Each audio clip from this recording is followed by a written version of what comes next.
मोदी जी को ये बात बताना चाहिए कि क्यों लोग सर्वदंडे जाकर देखे कि संघर्ष तो बेकार फिल्म है। जब कोई खुद ही अपनी फिल्म को बेकार माने तो इसमें मैं क्या कर सकता हूं? मोदी जी, मैं आपको बता दूं कि बुक माई शो पे सबसे ज्यादा वोट संघर्ष 2 को मिले हैं, जाकर देख सकते हैं आप लोग।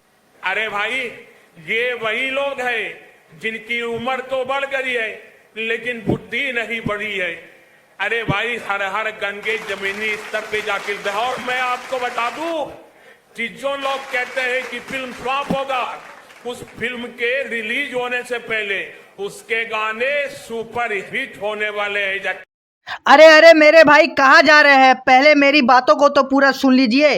तो मेरे भाई मैं आपको बता दूं, ये कोई असली वीडियो नहीं थी।